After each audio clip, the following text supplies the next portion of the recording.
All right, it's going to be a toughie. Ladies and gentlemen, we're in Group B, and a pretty important match, at least for the French. I guess for Sweden too. We got France up against Sweden. And in Group B, the situation so far here at the Nations Cup is that the French team won 2 of their matches. If they are able to lock in a victory here, then they are for sure first seed in Group B and will advance to the next round of the tournament. Whereas Sweden, they are so far without a victory, so it's tough for them. Now, to be pointing this out right from the get-go, this is the 3rd seed Swedish team, and it's the 1st seed for France. So just on paper alone, the French are obviously the big favorite for this series. We have 28 teams that signed up for this tournament. It was an open sign up, so everybody could form a team and sign up as long as the players are from the same country. So there definitely still skill discrepancies between the teams, as we've seen in Group A, for example, with the 1st seed for Germany. But there are still some very close battles going on, and especially in Group B, we're going to get at some point UK facing off against Germany too, and that is very likely going to decide who takes 2nd place in the group. So some pretty intense matches here, but again, 28 teams from 17 different countries. We have 7 groups with 4 teams each that play a full round robin. 1st seed moves on to the next round of the tournament, and that advances 7 teams obviously. But we need an 8th team, which means that all of the 2nd places in the groups will fight it out in a last chance qualifier to see who is the final team to advance to the next round. So that's essentially the situation in the tournament here. And as usual, I also have some reinforcements here with Trixler joining me once again for another series. Hello, and maybe you should be a math teacher, man. Holy moly, I have not heard so many numbers rattled off in the span of 30 seconds of my life. Jeez Louise, dude, you were ready to go with all that. Dude, it's actually kind of funny because, like, obviously, you know, you do it for the live stream because people tune in and out all the time, and sometimes you have new viewers coming in, but you also do it for YouTube. And it's always nice to kind of remind people where we are, what we do. There's some graphics up for that as well, and then, okay, what are the next phases? But then you have, of course, on the other hand, people that watch everything. Every single video you put out, the entire live stream, and they are sometimes just sitting there like, that shit again. And they're like, I get it, I understand it, but it's like, you can't win. I would argue half our job is trying to figure out ways to take the same scenario and say it a different way over and over and over again. Yeah. It's like, I have one guy that was like, sometimes made this joke about like Tomb of Spider Queen and the Secret Mountain. There was like one guy, I've heard this 100 times. I'm like, dude, I maybe say this twice a year. You're just watching everything I put out. That's why, you know, just like, huh, so I'm a regular viewer apparently. I was like, yep, you got loyalty right there, so that's a plus. But yeah, it's difficult sometimes. On the one hand, you want to bring everybody on board, especially people that watch for the first time want to know what's going on. But it's tough when you have also others that are just watching everything that gets put out there. So it's always a bit of a weird one. Well, maybe you should come join me in the Variety Life, and then you can repeat the same opinions on every game that you play. Speaking of repeats, man, we get a Sylvanas once again. She has been in every single best of 3 series at least once. And we're going to get her on Sky Temple for game number 1. And she's going to be paired up with Khaldor, who was a complete menace in the series early against Germany. Dequaza, he's insane. I mean, considering that for a long time he also didn't really play a whole lot. When he was regularly playing in every single competitive tournament, he was just the best side laner out there, period. His plays was crazy. And now he's playing with the French again. They're scrimming, they're training. His Hogger is damn good. Then you have Blaze on the other side taken early, so that wasn't an option for him. But yeah, Dequaza, he is a powerhouse for sure. Well, we will see him pull it off. We're going to have Blaze and Johanna. That'll make it a little bit easier to help control those front lines, especially on those temples. The early game for Sky Temple, man, you just want to make sure that you are able to get to the 2nd temple phase at least even footing on levels. Because around then, you usually have level 10, and that's where you can really open up the map. And Blaze and Johanna should help out with that. We get our first Li Ming of the day, which is exciting. Li Ming always brings in those potential reset compositions that can really run over folks. And her having the front line to set up her fights is going to be exciting. Tyrael and Rhaegar will be the 3rd and 4th pickup. Poor Banana Man. He's been playing so much Rhaegar today. When are we getting his Ana? When's it gonna happen? I don't know. Probably not on the map here. Once they're drafting a couple of proper mages for themselves, I guess.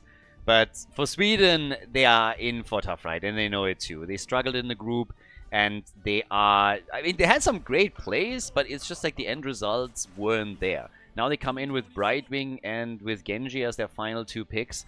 Frontline, I really like what they have there, but oh, we're getting Abathur for the French! It's slug time, ladies and gentlemen!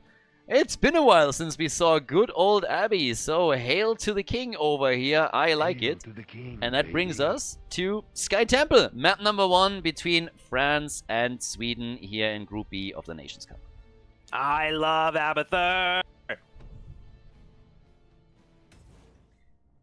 Time for Sky Temple, words today.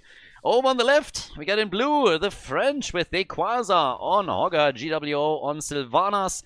We have Masquerade with Tyrael, Yazu on Abathur, and Banana H, last but not least, is playing Rega for the blue team. And Mr. Taiko will be playing Genji for the red team, Time Bullet on Johanna, who is on Lemine, Hanzuka playing Brightwing, and Starzerg will be our side laner as he's going to be showcasing the Blaze. Yeah, the red team obviously so far without a big victory, so maybe they can change it now. We'll see how Yasuo is going to perform on Abathur now. But at least for the time being, it is quite clear who the favorite in the series is. The French have been doing extremely well. They won both of the series that they played so far. They defeated the Germans and also the UK. But now, the jet propulsion. In comes Team Sweden looking for a quick kill. But they're missing out on it as the blue team can retreat past the wall. I didn't really realize it as well when I was playing Haas back in the day, but Blaze's jet propulsion is such a cool ability. He literally just charges into the middle of a fight, man, with his shoulder. How badass is that? Able to land a target on a couple of people on the CC, and our teams will immediately start moving over to the Giants, which again have spawned on the earlier side. They are now up at 30 seconds. A beautiful patch, actually, that I love to see. Oh my gosh, Starzerg is actually coming through over Dequaza. He seems to now. Here comes the Brightwing. Oh my gosh, early invade on top of the Hogger, and Sweden is trying to make a play, and they draw first blood against the French. Really well done. Love it. Like, I mean, they got aggressive. They knew eventually somebody would take it. They just said, okay, Hogger is likely going to take that solo. That's essentially what he does. We have Brightwing. They don't have a 5th body on the map. They only have Abathur here, so we're going to try and make this a quick 2v1 and take the advantage. And they did, so good for them to go for the aggressive play and pull it off. Yep, take note about that at home. If you're playing against an Abathur composition, use that body advantage to your advantage, right? And they do pull it off. Now, the experience is relatively similar. That night camp at the top left was cleared out. We did have the Giants start pushing in the bottom lane, though, and Mr. Taiko has been trying to clear that out, but we'll have to deal with that later on as we build into our temple phase that will be popping up relatively soon. Now, there is still a night camp available for the taking in the top right corner, so I expect Sweden to pop that out relatively soon to 1, get a experience lead, but 2, to help out with that pressure on the top lane. If they can grab that temple and take out the fort, they're going to feel pretty darn good. And I have to ask you, Khaldor, do you think we get a mule for Abathur on this map? I mean, we should definitely. This is a map where the objective attacks structures directly and it's all about survival there. So it would really shock me if they didn't go for it. We get Needle Spine on 4 now, typical build for Abathur, and I don't see a reason why he would go for anything else but the traditional level 7 talent as well. So, standard build so far, and I do not see him deviate away from that.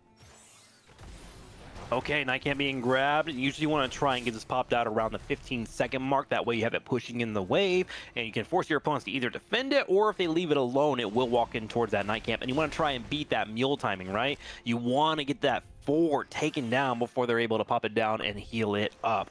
So, Temple's activating in about 7 seconds. Blaze and Hogger are fighting in the top lane. Abathur will bolster that out as they try to clear up this Night Camp. But you can see all this health pool really starting to group up, and even Rhaegar is here to help out, which will allow for Brightwing to go to the bottom lane and try to absorb level 7 during this Temple phase. And for now, we have good control here in the middle for Team Sweden. The UK is France is trying to get some control up at the top. And this is really one of the tricky ones for France, simply because, again, they only have Abathur. He can't really participate in a team fight outside of supplying his symbiote. But they're getting good damage in the middle, and they're dropping Genji. The damage over time was enough to take him out. So Genji is gone, Team France with a kill, and now full control over the middle, and a lot of control at the top too. So they are doing exceptionally well in this early game, which they are kind of supposed to struggle with a little bit. Yeah, I'm actually appreciating the rotations from Masquerade. You know, helping getting the kill in the middle lane. Immediately goes to the top side here. Wants to make sure this Temple is not going over their opponents here. They're all trying to get ahead of that 7 talent power spike here for that mule that could be coming online for Abathur. Starzerk turns around for the jet propulsion and hits Masquerade. And looks like he will be backing up at that Temple. Did some decent damage as that fort in the top right is down to half HP. And there is that mule lock in. And I'm not going to lie to you, man. France has a very strong footing here for this early game, considering that they have an Abathur. Usually you're just trying to hold back the Storm until level 10, but they find themselves ahead. France is one of the top teams in the tournament, for sure. The first seed French team is just so powerful. Just the name recognition alone that we have on the team with Masquerade, with the Quasar, Banana Age. I mean, honestly, this is one of the big teams in the event. Ooh. And they're doing exceptionally well here. Getting another kill on Brightwing, and then Genji. Once that he didn't have healing anymore, they drop him too. Topside is getting attacked. The topside fort is basically out. It's already eliminated with the Quasar's help from Abathur, allowing him to push deep. And now they're doing the same thing at the bottom of the map. They're trying to go for Time Bullet, and they get the kill on Jojo. Oh my. She's gone, and the fort will fall as a result. This is a lesson for any MOBA. Aside from Heroes of Storm, you know, League of Legends, Dota, Deadlock, I don't care what you play. You never want to go into a fight where there are 20 minions in the middle of an engage. As we just saw there, GW was getting focused down by Genji, and they were diving onto him and getting close to low HP, but there was 20 minions nearby, and when Rhaegar was able to rotate over and provide a heal, the turnaround was massive. And in that small play in that scenario blew up. And that comes down to the golden rule, man. Don't fight in large minion waves. Unfortunate there for Team Sweden, and now Team France with that turnaround has a commanding lead. It's actually kind of funny that they're going for the boss now, because this really reminds me of the Fnatic McDonald's strategy. Obviously, you can't pull that off anymore these days, because the game itself has just changed so much, the way that experience works, the game that pressure on lanes work. But the idea back then was also to get an early level 10 and use that to secure a quick boss and then push. They don't have a lineup to make it work the same way, but they got Sylvanas, and they're getting even more kills. It's 5 kills to 1, and they're at least going to get value out of that, completely ignoring the objective, by the way. Why wouldn't they? Because they have a massive push going on now that might even result in them getting damage in on the keep before they fall back to take the shrine. It's not every day that you see a CC train on Johanna, but that was everything. The Iron Skin was used to dodge out some of the damage coming in their way, and a trigger was pulled by France as they jumped on top of Johanna and took her out relatively quickly. Yasu trying to hold his front line. This is an Ultimate Evolution clone, though, so he doesn't mind getting picked off. Yeah, sure, a little bit of experience, but it doesn't really cost his team too much as they work on the fort. Here comes an X-Strike, but Rhaegar nails the perfect Ancestor healing. That's my boy, Banana H, man. He ate his potassium today, and it's on full display. Starzerk starts to go for the retreat, but the clone is now gone. Quasar trying to lead with a full rage bar. Can they get the pick on Time Bullet? There goes the spread of damage from Sylvanas. Smacks the raid, tries to go in, but Tycho somehow turns the fight around, gets the reset. There's going to be one. Now they turn around towards Tyrael, and Sweden is showing signs of life. Getting the double kill here, finally. But Li Ming also gets annihilated. Sylvanas actually trying to retreat. Now Abathur with the help, but in comes Genji. Mr. Tycho here, he's been carrying them through the fight, and now he wants to get another kill. Mind control is being used, jet propulsion, and bye-bye Sylvanas. They saved the structure at the bottom of the map. Now they have access to the temple and can get maybe a little bit more value here.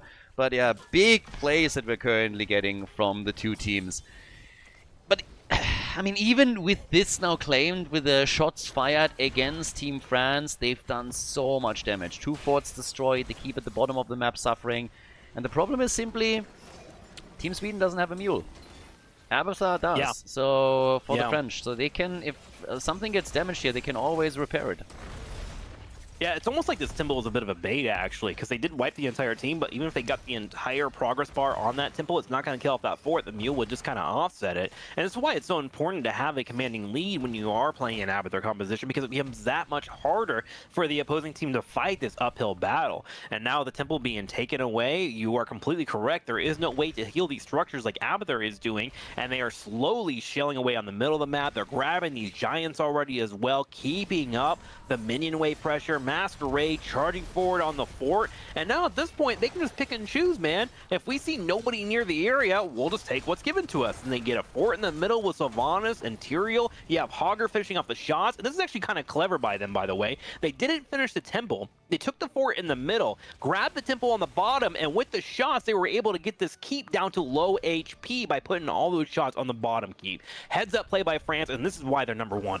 And now they want to get the structure, of course. They're pushing in. They want this. They want to take that out. Makes it much easier for them. Rhaegar again with another Ancestral. Banana H way too aggressive at the start. Jumps into deep, but they're baiting them into that fight. The dog should die, but they're getting a mind control on Blaze. And Starzerk trying to get out as Banana is just trapped in the base, hoping for his cooldowns to get back. Gets a heal, gets a hat, and then finally gets destroyed. Who let the dog out, man? Get him in his kennel. Okay, finally they grab the Rhaegar and they're set up from there. Okay, so with it all said and done, man, all the forts are currently available for Team France. They are 15.5 in experience right now. They need to clear up the top lane, but they are sitting pretty and they can wait for their Rhaegar. Team Sweden, by the moment here, is setting up for possible kills in the later game. There is one thing we have to be aware of, is they have Li Ming and Genji together. So resets are the name of the game, and that's how they're gonna come back. Right now, with Rhaegar being down for about 5 seconds and everyone on the top lane, they're gonna take the time to move towards this fort, but they gotta be careful, man, because Team France is already rotating down to get on top of them. They haven't taken out a single structure yet. Well, just ignoring walls and towers for a second, but all the forts are still standing, and now with the level 16 advantage, Team France is starting to move in, wants to be aggressive and force another fight, of course. They're chasing kills here. It's 7-5 so far, but France is looking for an even bigger lead, forcing the ult from Johanna. She's still low, makes it out. Judgment on Brightwing, the fruit fly getting attacked, but Blaze comes through the bunker and is able to save him here. Starzerk misses on the other hand. His jet propulsion, and all of a sudden he becomes the target and he has no chance. Hogger ult with a stun and then mind control. It's the end of Blaze and France is pushing. Time Bullet is going to be able to finally get back and heal on up. Yes, France is pushing, and they're looking to get some damage on this core. Mr. Tycho trying to step up, but man, Rhaegar is just doing a great job of keeping everyone nice and healed up. Ladies and gentlemen, this is an 11-minute push for core on Sky Temple, which is not something you're going to be seeing too often, especially with how this core is able to defend with Darude flying around and push everyone back. But Team Sweden is just bruised and battered. They need Blaze to come back, but they just lost to Johanna when he shows up, and the core begins to fall. Khaldor, is this game over? It certainly seems like it. With 2 levels of a lead, France is just going for it, and they're dropping everything. The core is down to 50% right now. They go for Starzerk and the lead Blaze again, and this is likely going to be victory. France came in as the favorite for this one, and they are just showcasing why. They go for the core. It is game #1 of the best of 3 series, and they're just not leaving Sweden a chance. 20%, but instead of just going for the big right click here, they're playing a bit slow, and Hogger... What? How is he... What? I don't even know what's going on anymore. France is breaking the rules of the game! And they're breaking the Swedes. They take the victory. Here's the W as the blue team pulls ahead with a 1-0 in the series. I hope all of you guys enjoy the Nations Cup. We have an awesome event going on right now with a lot of amazing games. Honestly, I can't imagine how many teams we had sign up for this one, so it's really, truly been a blast. But please keep in mind that all of these events are only possible because we have private supporters, we have support on Patreon, and of course also campaigns that we run on the channel. And right now you can support the channel for free. So if you don't have the money to spare to support the channel on Patreon, for example, or become a subscriber on Twitch, this is a perfect opportunity to still help us save Heroes Esports and to help the channel out. All that you gotta do is download Opera GX. You can find the link down in the description of the video, and then use the browser to watch a couple of YouTube videos, maybe this one here, or for example watch a live stream and play around with it a bit. The browser has an integrated VPN, which is quite helpful, of course. It has a lot of themes and customization options and other features that are targeting gamers directly. So just give it a shot, play around with it a little bit, and that's all that you gotta do to support the channel here. It's absolutely free, costs you a couple of minutes of your time, and I would really appreciate if you would do that to support us here. Thank you very much, and enjoy the rest of the show. On in minds, everybody! Map number 2. Well, as mentioned before, the blue team, they are the favorite here. They're probably one of the top 3 teams. Well, top 3, top 5 teams in the tournament for sure. and now they are on their way to secure themselves a #1 spot in Group B, which would again guarantee that they move on to the next round of the tournament. Whereas for Sweden, this might just be the end of the road here. We have now our second map up. Keep in mind the 10 heroes that were played on the previous map cannot be played again, so those are out. But there's still, of course, plenty of heroes to choose from. But yeah, the big question, what is Sweden going to do now? They, by the way, chose Haunted Mines again, so yeah, it's them that really, really love to play the map here, and I absolutely appreciate it. But outside of the map pick alone, they need to find a strategy here to break through the French defense. There's no Sylvanas this time, though, which is interesting. Ooh, they open up the Lost Vikings, man. I know, in theory, Lost Vikings would be a really interesting pick on this map. I hate it when a ban like that happens, because you didn't even think about it as a pick immediately. And then he gets banned, and you're just sitting there thinking, "I want to see that." Like, yeah, wait, this was an option. That? So, yeah. why are you holding us back, man? What the heck, France? No. Okay, well, no Vikings, which in theory, if there was a fight down at the bottom level of the skulls, the Vikings would soak up, so you would get an experience lead. But something to note, too, is every time that we've seen Haunted Mines today, there has been a Sylvanas available. So this time we're going to have a little bit of an adjustment on our picks, because Sylvanas was played in game #1, not allowing for that to occur. Maev and Falstad will be the second and third ban coming in from Team Sweden. So what are we opening up with here? I mean, typically we've seen a lot of side lane openers. We have already Hogger and also Blaze eliminated. We'll see if Dequaza is going to have some fun on this. It's also kind of funny because we have on the blue team side essentially 2 support players, and both of them can play very aggressive assassins. So we might see eventually a little bit of a swap going on from them too. That's another thing that might happen later. I mean, group stage, you can always argue that especially if you're a favorite and things are going well for you, you shouldn't just show everything that you have. And all of these teams are, of course, scrimming and practicing some new builds. But yeah, we have a bit of variation now as Vala is being chosen as the first pick on Haunted Mines. And Vala does open up a plethora of options. You can always go for double support if you want to. Of course, you have your single target damage builds. Potentially going to see what they could be going for. Probably going to be the auto attack build. But this does set up the blue team to be like, all right, do we want to make sure that we have a way to get on top of Vala so she's not going to be allowed to build up those stacks? It's going to be Yrel and Junkrat, so bringing control for those sappers. And then we saw Yrel earlier. Her being able to really just kind of do her own thing is always a strength in itself. Yeah, and Dequaza, I mean, still extremely powerful here. Whoopi is usually the one that you associate with Yrel right away, but Dequaza as a side laner, he is just an absolute monster. And by the way, for everybody... Sorry? Do you remember when Wubby went like it was like a 20-0 win streak? Anytime that they had Yrel on their team, they were just winning. It was like a bonkers performance. The one thing that I will never forget is how Glorang picked Samuro against Whoopi's Yrel and decided that Bladestorm was a good idea on level 10. I still remember being on the casting desk and analyzing the draft and saying okay, I don't see how this is in any way, shape, or form gonna work. I was like, the only thing that I give him if he goes for swaps and just on level 10 just somehow pulls off the best macro game ever. But I say if he actually goes into a Bladestorm pick, the game is instantly over. He picks Bladestorm, game falls apart, and I was just sitting there it's Whoopi on Yrel. What are you doing? I'll never forget that. I think I remember that one because after the broadcast, we were going down the analyst desk and we were like, all right, what do you think? What do you think? And then we got to Khaldor and he just looks pissed off. And we're like, Khaldor, what do you think about that draft? And he goes, I'm embarrassed for North America. Dude, I was mad. And to break. I talked to Fan afterwards and I asked Fan, I was like, dude, what was that? And Fan just looked at me and was like, dude, I have no idea. And I was like, okay. I was like, and I asked him do you think it was a little bit too harsh? And I was like, nope. Fan was always very straightforward and stuff, and I really appreciated it. But yeah, Whoopi's dominance on Yrel, crazy. But Dequaza is Whoopi is, by the way, playing in this tournament. They are playing for Sweden 1 with Breeze. Yeah, it's gonna be wild once they're playing. We'll Looking forward to that. For them, it's just a practice question on how much practice they got in, but it will be interesting. The game that we have in front of us, on the other hand, continues with the draft. Varian and Stukov now, so we're going to get a bit of a sniper comp. I guess we're going to get a mage with some burst damage at the end for the blue team, at least from what they've been picking so far. Oriel and Ana, so with Imperius as the main tank apparently. We have Malthel on the side lane, and it looks more like an auto attack style for Vala with a double support behind her. So yeah.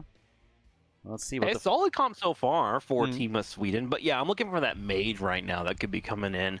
Jaina already been played, I believe, so we can't have Jaina in this mix. Li Ming also been played. Li Ming is usually someone that you do want to pair with Varian, the easy combo into it. And it's going to be Alarak, so a melee mage. Yeah, follow up on the stun, so he is going to be teed up perfectly. Well, ladies and gentlemen, map number 2, Haunted Mines. So let's go and let's see what the Swedes can pull off. Do they have a chance against the French? We're going to find out now.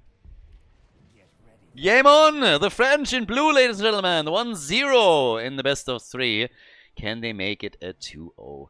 We got the blue team with the Quasar on Urel. GWO is playing Alarak, so yeah, he's definitely going to try and capitalize on that Varian Stukov combo. We got Yasuo on Junkrat, Masquerade is playing Varian, and Banana H, last but not least, coming in with a low blow on Stukov.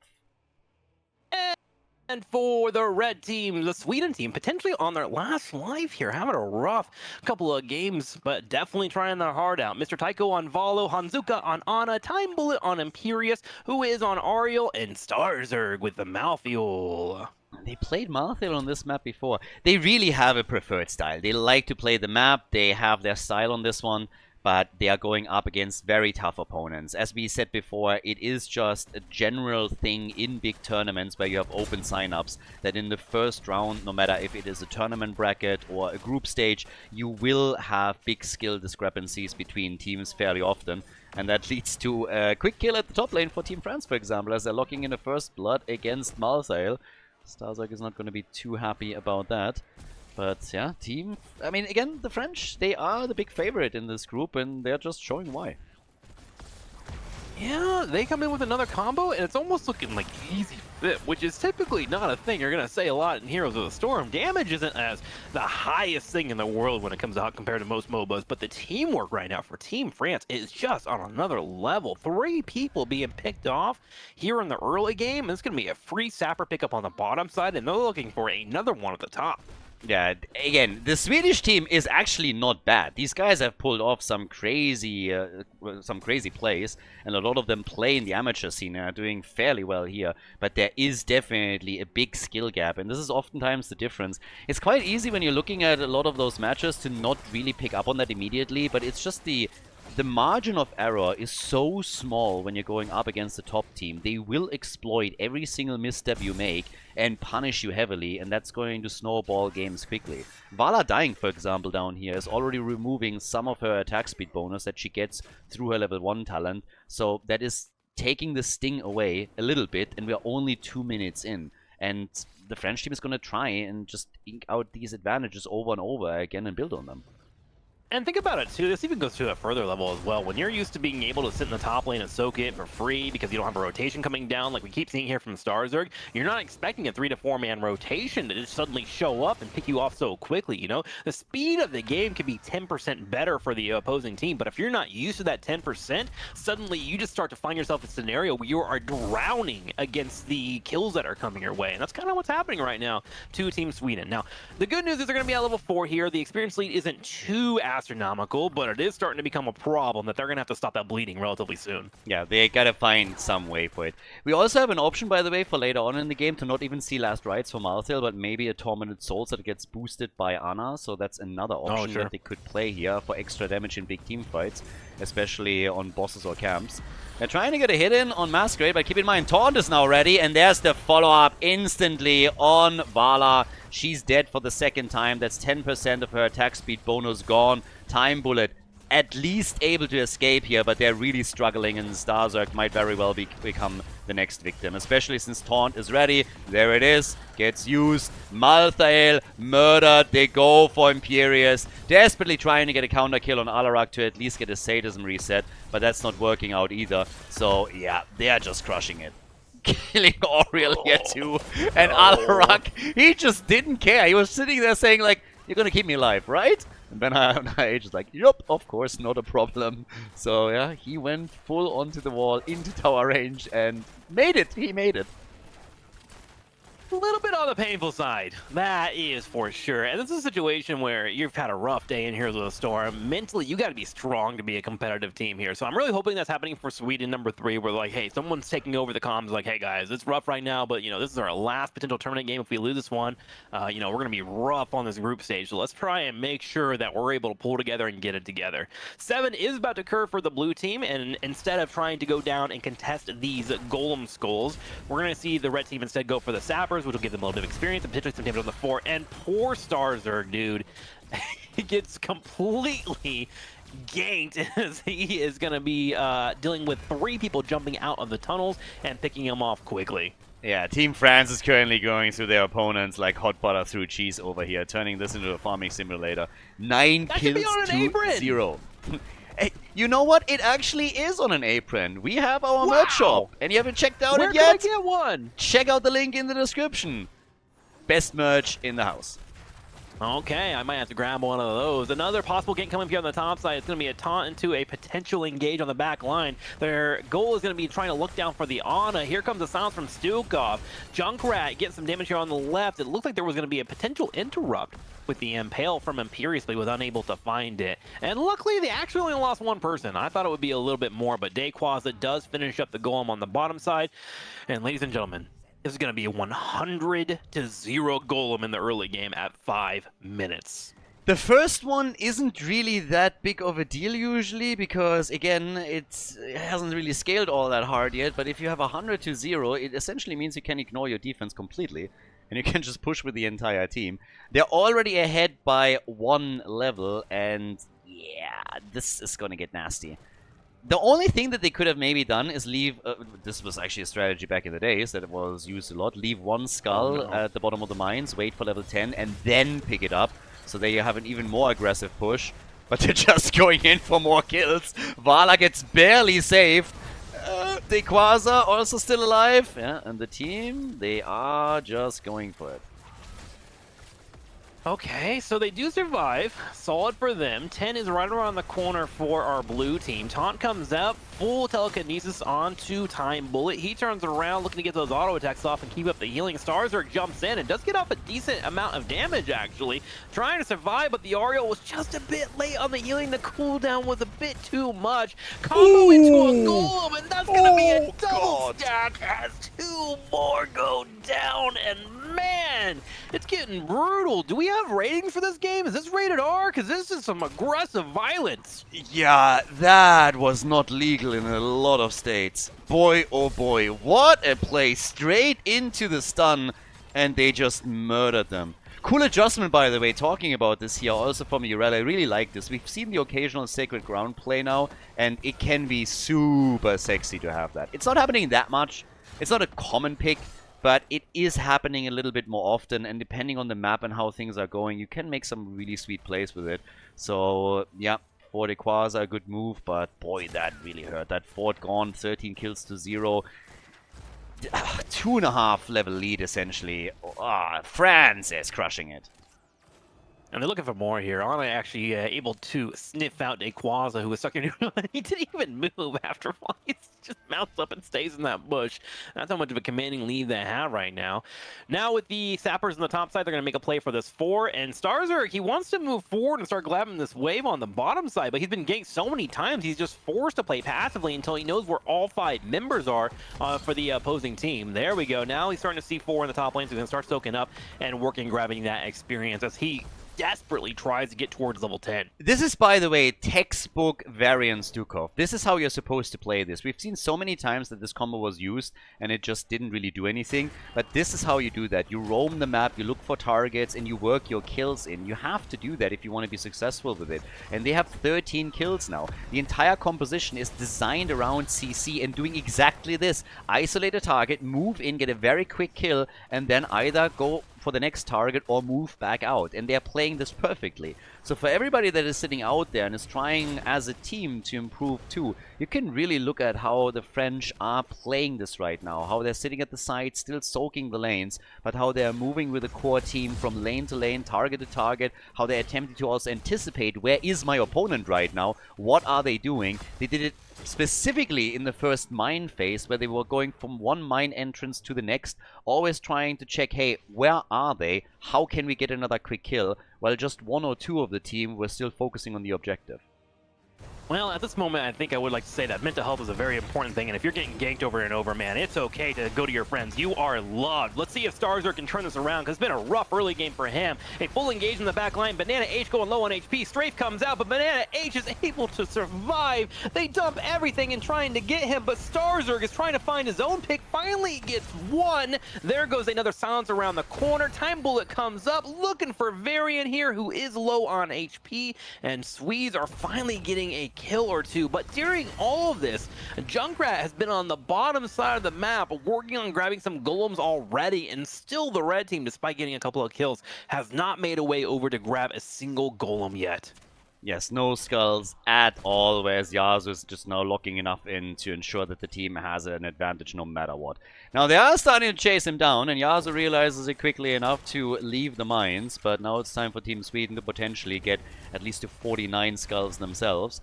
Vala, obviously, she has now died 3 times, so she comes with 25% additional attack speed after picking her level 1 talent. That has now been reduced by 15%. As long as you get your Manticore connection, you can do a lot here still, but we'll see if that's going to be enough later on. Finally, 2 kills for them, and by the way, they also went Tormented Souls, so they have the Nano Boost combo with Ana that we highlighted earlier.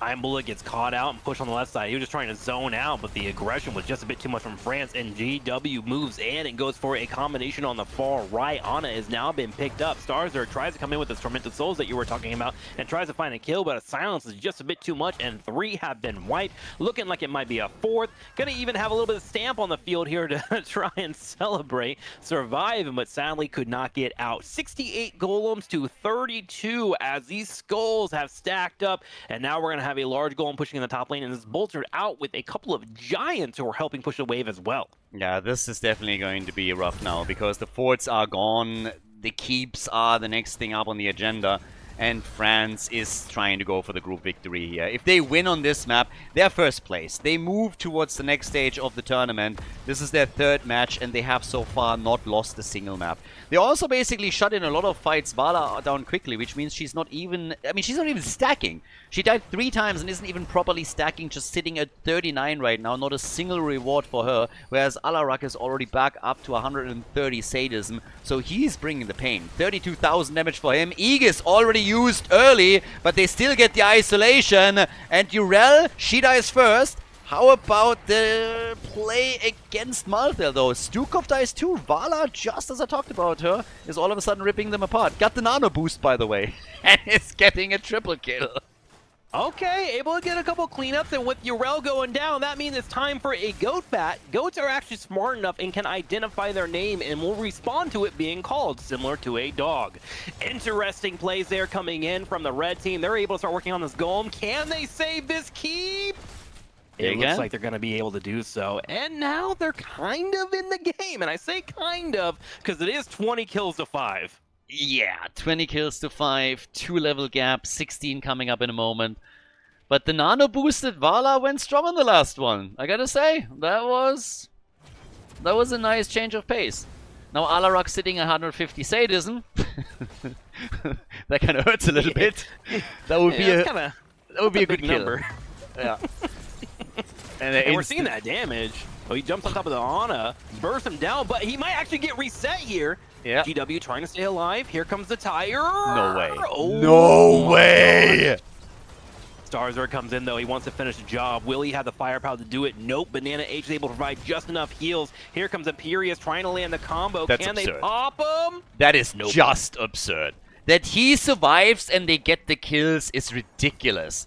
161 sadism. They're breaking through the bot and the top lane at the same time. Junkrat is pushing topside. Keep about to be eliminated at the bottom of the map. They're diving the core for kills. Trying to get Oriel too. This is just nasty.